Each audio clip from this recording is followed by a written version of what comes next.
बादशाहों का राज हुआ करता था और शहर ऊंची ऊंची दीवारों से घिरे होते थे।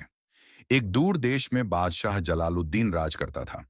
उसका किला शीशे का बना हुआ था, जो सूरज की रोशनी में हीरे की तरह चमकता था। बादशाह की एक ही बेटी थी, शहजादी मेहरुनिसा। वह बहुत समझदार और बहादुर थी। लोग कहते थे कि उसकी आंखों में अजीब सी चमक थी, जैसे वह भविष्य देख सकती हो। एक रात अचानक किले में हलचल मच गई। शहजादी अपने कमरे से गायब हो गई। न दरवाजा टूटा था, न खिड़की खुली थी। चारों ओर कड़ा पहरा था, फिर भी कोई सुराग नहीं मिला। बादशाह ने ऐलान किया, जो मेरी बेटी को वापस लाएगा, उसे आधी सल्तनत इनाम में दी जाएगी। बहुत से बहादुर सिपाही, राजकुमार और जादूगर निकले, लेकिन कोई भी वापस नहीं लौटा। शहर के किनारे एक गरीब लोहार का बेटा रहता था। उसका नाम अरमान था। लोग उसे मामूली समझते थे, लेकिन उसका दिल साफ और दिमाग तेज था। उसने ठान लिया कि वह शहजादी को ढूंढ कर लाएगा। सफर के दौरान उसे एक बूढ़ा फकीर मिला। फकीर ने कहा, शहजादी को इंसान नहीं, एक साया ले गया है।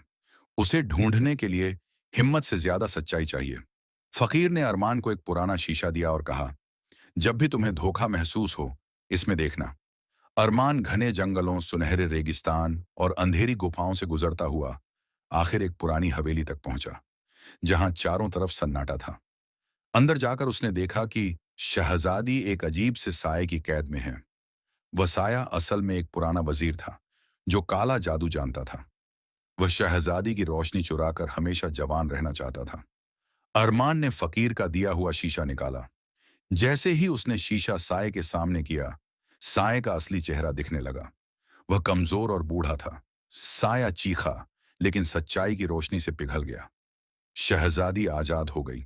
जब वे दोनों वापस किले में पहुंचे, बादशाह ने अपना वादा निभाया, मगर अरमान ने आधी सल्तनत लेने से इनकार कर दिया।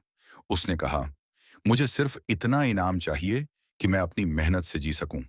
बादशाह उसकी ईमानदारी से बहुत प्रभावित हुआ।